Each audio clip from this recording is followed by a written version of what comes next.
नमस्कार, सौरभ द्विवेदी नाम है हमारा और आप देखना शुरू कर चुके हैं लल्लन टॉप शो में ईयर एंडर्स की खास सीरीज चल रही है जिसका नाम है रिपोर्ट कार्ड। अब तक हमने 4 एपिसोड में देश की रक्षा, विदेश, वित्त और गृह मामलों के बारे में बात की, नरेंद्र मोदी सरकार के काम की समीक्षा की। आज अपने आखिरी ईयर एंडर में हम उन बहसों का जिक्र करेंगे जिसके इर्द गिर्द इस साल विमर्श गढ़ा गया। इस साल वो कौन से विषय थे जिन पर समाज सहमत और असहमत हुआ, आहत भी हुआ। इस बहस के नतीजे में हम कहां पहुंचे, तो आइए शुरू करते हैं साल का आखिरी लल्लन टॉप शो।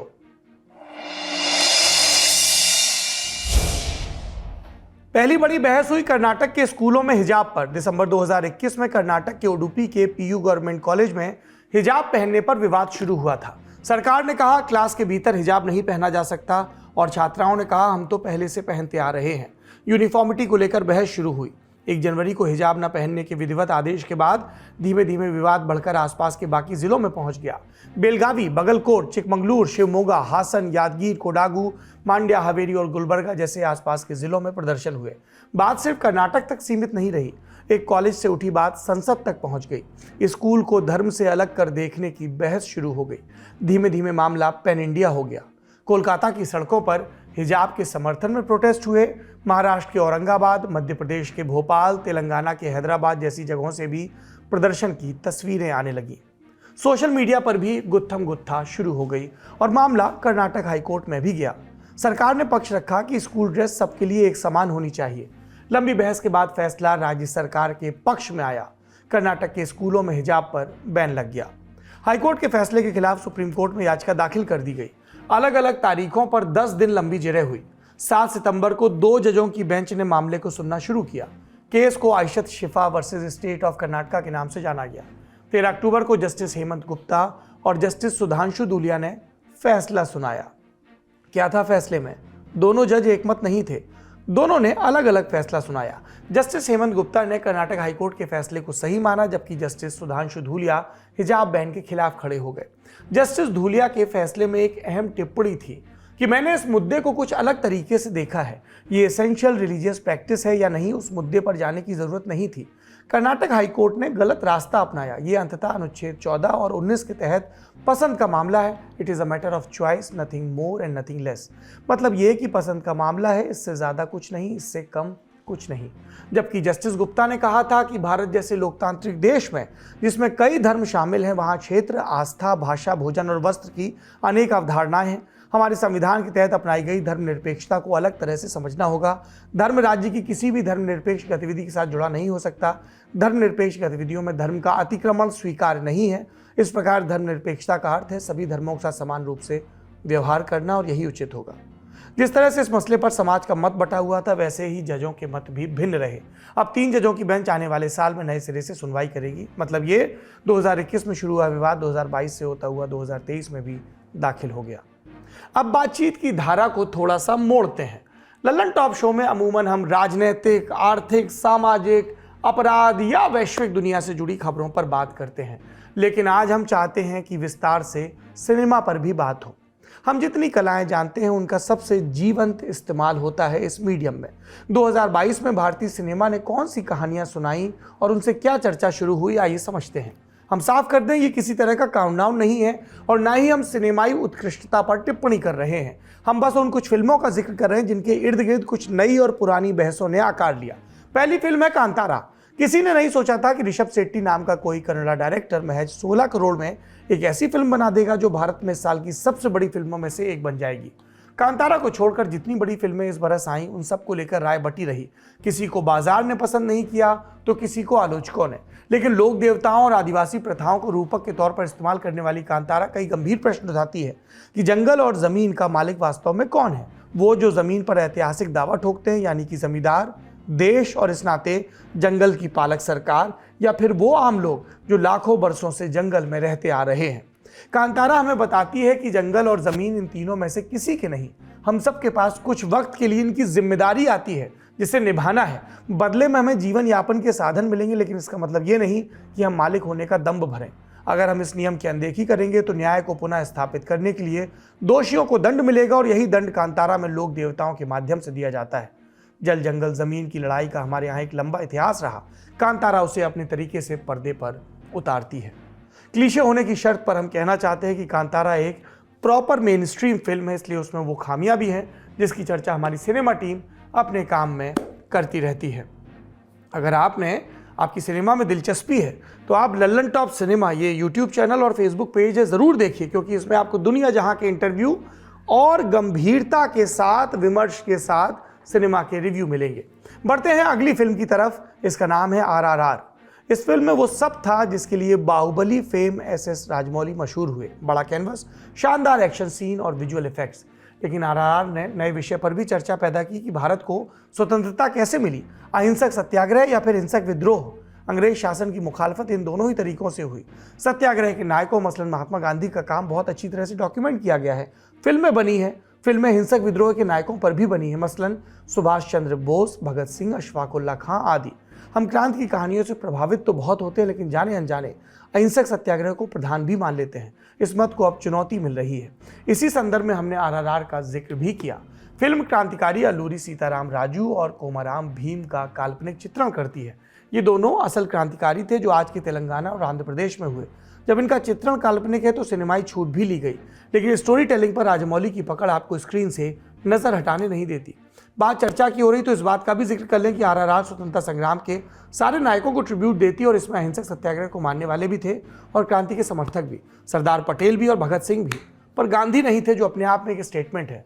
ये अलग से बताने की जरूरत नहीं कि गांधी को खारिज करने के कितने प्रयास कितने स्तरों पर चल रहे हैं, इसलिए हमने अलग से इस बात का जिक्र किया। तीसरी बड़ी फिल्म थी the Kashmir files. Kashmir files पर बहुत बहस हुई और उस बहस के सारे पक्षों के बारे में हमने अपने दर्शकों को बताया भी। कश्मीर फाइल्स का दावा था कि वो कश्मीरी हिंदुओं के विस्थापन की पीड़ा को दिखाना चाहती है। इस बात से सभी सहमत हैं कि फिल्म ने जितनी घटनाओं को दिखाया वो वास्तविकता में घटी और कुछ घटनाएं तो उससे भी ज़्यादा विभत्स थी जैसा चित्रण फिल्म में हुआ। लेकिन इन घटनाओं से जो कथानक बुना गया उसका असर क्या होता है? क्या वो अन्याय को दर्ज कर न्याय की मांग के लिए एक माहौल तैयार करता है या फिर पीड़ाओं को दोहन करके एक ऐसा प्रोडक्ट बनाता है जिसमें निर्माता को मुनाफा मिला और समाज को नफरत? इन सवालों पर साल भर बहस चलती रही और सही जवाब किसी के पास नहीं। इसीलिए द कश्मीर फाइल्स इस साल की सबसे पोलराइजिंग फिल्म है, जिसे चाहने वालों और नफरत करने वालों की संख्या बराबर है। अगली फिल्म है झुंड। नागराज मंजुले की इस फिल्म में सामाजिक कार्यकर्ता विजय बारसे और दलित उत्थान के एक अभिनव प्रयोग की कहानी दिखती है। Slum soccer. विजय बारसे ने नागपुर की बस्तियों में रहने वाले दलित युवाओं को फुटबॉलर बनाया, उन्हें स्वीकार्यता दिलाई। झुंड में हम युवाओं को अंबेडकर जयंती पर नाचते देखते हैं। अपने नायक के जन्मदिन को त्योहार की तरह मनाना बहुत आम बात है, लेकिन अंबेडकर जयंती के जुलूस या जश्न झुंड से पहले डॉक्यूमेंट्रीज में ही ज़्यादातर देखे गए थे। उन चीज़ों को मेन स्ट्रीम सिनेमा में दिखाना झुंड का हासिल है। इस बहाने इस बात पर भी चर्चा हुई कि दलित उत्थान या महिला उत्थान के नायक कौन होंगे, जो उसी समूह से आते हैं या जो समूह से समानुभूति रखते हैं और उनके साथ काम करना चाहते हैं। चलते चलते दो फिल्मों का जिक्र और, जिन पर देश भर में चर्चा तो नहीं हुई लेकिन उन्होंने जरूरी दखल दिया। पहली फिल्म थी बधाई 2। दुनिया के हर क्षेत्र में अपनी महारत साबित करता जा रहा भारत अब भी इस बात को स्वीकार नहीं कर पाया कि यौन पसंद एक अधिकार है, लेकिन समाज और कानून सेम सेक्स मैरिज को मान्यता नहीं देते। नतीजे में राजकुमार राव और भूमि पेडनेकर को एक नकली शादी करनी पड़ती है। हम में से कई ने इस फिल्म में कॉमेडी को खोजा, लेकिन हम उस पीड़ा को नहीं समझ पाए जो अपने प्रेमी और अपने साथी से दूर होने पर होती है। दूसरी फिल्म है एम गनी की मट्टो की साइकिल। बड़े दिनों बाद भारत में सिनेमा के पर्दे पर एक मजदूर को जगह मिली। इस विटोरियो डिसिका की महान फिल्म बाइसिकल थीफ की परंपरा की फिल्म से कहा गया। मौका मिले तो आप भी ये फिल्म देखिए और सोचिए कि इस फिल्म पर इस साल बात क्यों नहीं हुई आखिर। अगली बहस की तरफ बढ़ते हैं। देश की सिनेमा की दुनिया से चलते हैं उस मैदान की तरफ जहां रेफरी और खिलाड़ी के बीच लड़ाई खत्म होने का नाम नहीं ले रही और यह भी तय नहीं हो पा रहा कि कौन खिलाड़ी है और कौन रेफरी, या फिर यह कि रेफरी ज्यादा ताकतवर या खिलाड़ी। हम सरकार और सुप्रीम कोर्ट के बीच मचे घमासान की बात कर रहे हैं। आपने प्रायः ऐसी खबरें सुनी पढ़ी या देखी होंगी जिसमें बताया होता है कि सरकार को पड़ी सुप्रीम कोर्ट की डांट, सुप्रीम कोर्ट ने सरकार को लताड़ा या सुप्रीम कोर्ट ने सरकार को सुनाई खरी खोटी। लेकिन इस साल हेडलाइंस कुछ बदल गई। सरकार और सुप्रीम कोर्ट के बीच बहस का जिक्र हुआ। अगर आपने सोशल स्टडीज की किताब को थोड़े भी ध्यान से पढ़ा होगा तो याद होगा कि यह वैसा ही था जैसे द डार्क नाइट में बताया गया है। फिल्म में दो ऐसे पात्रों का टकराव होता है जो बराबर की ताकत रखते हैं, एक अनस्टॉपेबल फोर्स और दूसरा इमूवेबल ऑब्जेक्ट। नतीजा संघर्ष और गतिरोध। हाईकोर्ट और सुप्रीम कोर्ट में जजों की नियुक्ति कैसे हो, यह बहस 40 साल पुरानी है। 2014 से 2015 में यह बहस एक बार फिर हुई जब मोदी सरकार ने national judicial appointments commission NJAC के लिए संविधान संशोधन किया और इसे अगले साल सुप्रीम कोर्ट ने असंवैधानिक बताते हुए पलट दिया। इसके बाद से इस मोर्चे पर शांति थी। इसीलिए जब अक्टूबर 2022 में अचानक जजों की नियुक्ति पर कानून मंत्री किरण रिजिजू सवाल उठाने लगे तो सभी को हैरत हुई। क्या इसका संबंध जस्टिस डीवाई चंद्रचूड़ के सीजीआई पद की ओर अग्रसर होने से था? इस सवाल का जवाब टिप्पणीकार मुस्कान के साथ इसे मात्र एक संयोग कहा जाएगा क्या कर देते हैं। खैर, कानून मंत्री नेता हैं, बयान देंगे। आश्चर्य तब जताया गया जब उपराष्ट्रपति जगदीप धनखड़ राज्यसभा के पदेन सभापति की हैसियत से पहले दिन संसद पहुंचे और अपने पहले भाषण में ही एनजेएसी कानून पलटने को लेकर सख्त टिप्पणी कर दी। चारों ओर से हमला हुआ तो न्यायपालिका भी हरकत में आई। जज साहिबान बयान तो जारी कर नहीं सकते, इसीलिए उन्होंने सरकार के वकीलों के सामने अपनी बात रखी, वो भी संकेतों में। जजों की नियुक्ति से जुड़े एक मामले की सुनवाई करते हुए सुप्रीम कोर्ट में जस्टिस संजय कौल ने भारत सरकार के सबसे बड़े वकील यानी अटॉर्नी जनरल आर वेंकटरमणी से कहा, ऐसा नहीं होना चाहिए था मिस्टर अटॉर्नी जनरल, हमने तमाम मीडिया रिपोर्ट्स को अनदेखा किया, लेकिन ये टिप्पणी एक ऊंचे पद पर आसीन शख्स की ओर से आई है, हम इससे ज्यादा कुछ नहीं कहना चाहते। इन सबके बाद वरिष्ठ वकील हरीश साल्वे, जो कई बार सुप्रीम कोर्ट में सरकार की तरफ से पेश हो चुके हैं, उन्होंने भी कह दिया कि रिजिजू को लक्ष्मण रेखा का सम्मान करना चाहिए था।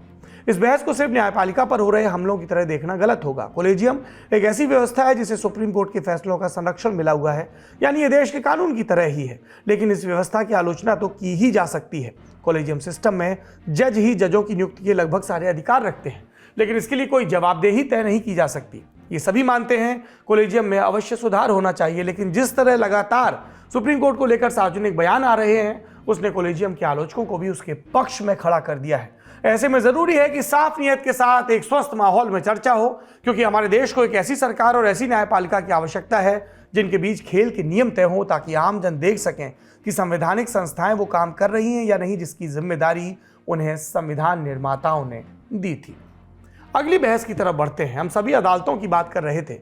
अदालतों का काम है सही और गलत का फैसला करना और जो गलत मिले उसे सजा सुनाना, लेकिन इस साल ये काम हमने अपने हाथ में लिया या कई बरस से ले रखा है। इस बार स्क्रीन के दोनों तरफ मौजूद लोगों की बात हो रही है। दुख की बात यह है कि हमने ये फैसला धर्म के आधार पर लिया। जिस आधार पर इस देश का बंटवारा एक बार हो चुका है, उसी आधार पर हम इसे एक बार फिर बांटने पर तुले हैं। हम क्या कह रहे हैं आपको अभी समझ में आ जाएगा। आफ्ताब नाम के एक लड़के ने अपनी प्रेमिका श्रद्धा की हत्या कर 35 टुकड़े कर दिए। जघन्य और अक्षम्य अपराध, कठोर से कठोर सजा मिलनी चाहिए। लेकिन आपको नहीं लगता कि इस खबर के सहारे दो धर्मों के बीच खाई को चौड़ा करने की कोशिश की गई? बार बार व्हाट्सएप ग्रुप में ऐसे मैसेज भेजे गए जो धर्म विशेष के खिलाफ नफरत का प्रचार करते थे। एक क्रूर गुनाह को गुनाह की तरह न देखकर धर्म के चश्मे से देखा गया। अगर ऐसा नहीं था तो बताइए। यूपी के आजमगढ़ में एक युवक ने आराधना नाम की लड़की की सिर्फ इसलिए हत्या की क्योंकि किसी और से उसने शादी कर ली। इसके बाद आरोपी लड़के ने शव के टुकड़े टुकड़े कर दिए। क्या आप उस आरोपी का नाम जानते हैं? नाम है प्रिंस यादव। दिल्ली के पांडव नगर में अंजन दास को नशे की गोली खिलाकर हत्या की गई। शव के टुकड़े कर फ्रिज में रख दिए गए। क्या आपको इस केस के बारे में पता है? आरोपी उसका बेटा दीपक और पत्नी पूनम है, पर शायद इस पर इतना जोर नहीं दिया गया और तरजीह नहीं दी गई। वजह आप सोचिए। नवंबर के महीने में पश्चिम बंगाल के बरुईपुर में इंडियन नेवी के पूर्व अधिकारी उज्जवल चक्रवर्ती की हत्या हुई।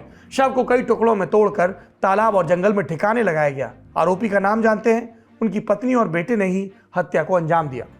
लेकिन आपको व्हाट्सएप पर यह खबर नहीं भेजी गई, ना ही टीवी चैनलों पर घंटों की कवरेज हुई। 11 दिसंबर को जयपुर की 64 साल की महिला की हत्या हुई। मार्बल कटर से शव के टुकड़े किए गए। आरोपी का नाम कितनों को याद है? और यह केस क्योंकि यहां आरोपी मुसलमान नहीं था, उनका अपना भतीजा अनुज था। यह उदाहरण इसलिए दिए क्योंकि आप सिर्फ खबर देखते हैं, कि इस खबर को किस मकसद से परोसा जाता है उसकी नीयत को शायद नहीं देख पाते। हम ये कहते हैं कि अपराधी कोई भी हो उसे सजा भुगतनी ही होगी, लेकिन धर्म का जिक्र करके अपराध को उससे नत्थी करके ये कहां से सही हो सकता है? अपराधी हिंदू हो, मुसलमान हो, किसी भी धर्म का हो, सबके लिए आईपीसी के कानून में एक सी धाराएं हैं। जब कानून भेद नहीं करता तो हम आप ऐसा करने वाले कौन होते हैं? ये वो विषय हैं जिन पर देश में बहस हुई या होनी चाहिए थी। इसी के साथ हमारी ईयर एंडर सीरीज की बड़ी खबर श्रृंखला यहाँ पर खत्म होती है। सोमवार से फिर से बड़ी खबर में आपको दैनंदिन मसले मिलेंगे।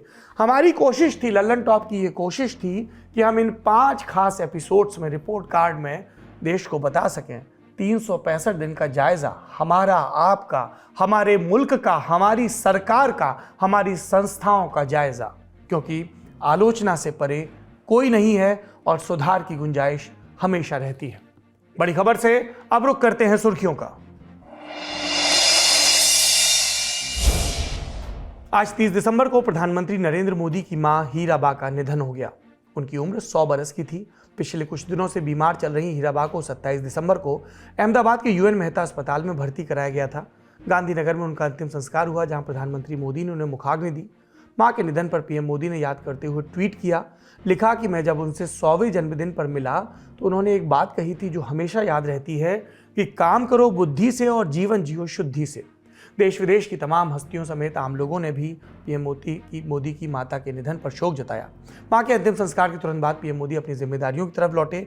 अहमदाबाद से वीडियो कॉन्फ्रेंसिंग के जरिए उन्होंने पश्चिम बंगाल की पहली वंदे भारत एक्सप्रेस को हरी झंडी दिखाई। इस कार्यक्रम में शामिल होने को लेकर बंगाल की सीएम ममता बनर्जी ने प्रधानमंत्री का आभार जताया और क्या कहा, सुनिए। Sir, I convey my gratitude to you because you are supposed to come to West Bengal today. But because of the sad demise of your mother, you could not reach, but heartily you have reached to us through your virtual program. Even I will request to make the program cut to short, and please take rest because just you are coming from the cremation. अगली सुर्खी खेल जगत से जुड़ी है। आज 30 दिसंबर को ही भारतीय क्रिकेट टीम के विकेटकीपर और बल्लेबाज ऋषभ पंत एक सड़क दुर्घटना का शिकार हो गए। एक्सीडेंट उत्तराखंड के रुड़की में हुआ, जिसमें ऋषभ के सर और पैर में चोट आई। हादसे के वक्त पंत कार में अकेले थे। उनका इलाज देहरादून के मैक्स अस्पताल में चल रहा है। हादसे से जुड़े कई सीसीटीवी फुटेज भी सामने आए। बताया जा रहा है कि पंत दिल्ली से रुड़की अपने घर के लिए आ रहे थे, लेकिन इसी दौरान उनकी आंख झपक गई, जिसके चलते उनकी मर्सिडीज कार अनियंत्रित होकर डिवाइडर से टकरा गई और कार में आग लग गई। हादसे के बाद एक बस ड्राइवर सुशील कुमार ने दावा किया कि उन्होंने अपनी आंखों के सामने पंत का एक्सीडेंट होते देखा और क्या बताया, सुनिए। मैंने दूर से देखा, मैं कनेक्टर बातें करते रहते हैं, किसकी भी नजर गई भाई ये गाड़ी बहुत अनियंत्रित हो रही है। वो क्यों 200-300 मीटर पहले ही अंदाजा हो गया था, क्योंकि लाइटें ऐसे डडगुमा रही थी। मगर भाई गया ये तो एक्सीडेंट होगा। इतनी बात करते करते वो हमारे से 100 मीटर आगे डिवाइडर से टकराते 3-4 पलटे लिए और फिर वो कनेक्टर साइड में सीधी होगी, क्योंकि मैं भी कनेक्टर साइड में हमारी बस थी। मैं कहा बिल्कुल ये तो सामने की टक्कर है, इसमें तो बचना मौत है, क्योंकि सीधी आएगी वो तो बस के अंदर घुसेगी, हमारे 2 शीशे के अंदर घुस जाएगी। मैंने देखा भाई ये तो बचना मुश्किल है। वो थोड़ी कनेक्टर साइड में जाती दिखी तो मैंने, क्योंकि मैं कनेक्टर साइड में था, मैंने गाड़ी को ड्राइवर साइड में डाल दिया।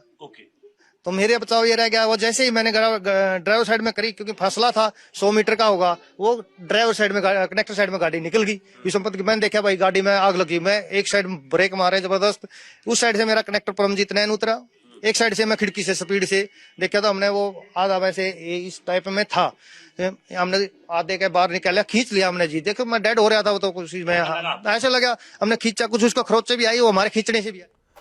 बस ड्राइवर का यह भी कहना है कि उन्हीं ने एम्बुलेंस बुलाकर पंत को अस्पताल भिजवाया। फिलहाल बीसीसीआई पंत के परिवार के संपर्क में है। पीएम मोदी ने भी उनके स्वास्थ्य को लेकर चिंता जताई है। उत्तराखंड के मुख्यमंत्री पुष्कर धामी ने उन्हें हर संभव मदद का आश्वासन दिया। हम भी उनके जल्द स्वस्थ होने की कामना करते हैं।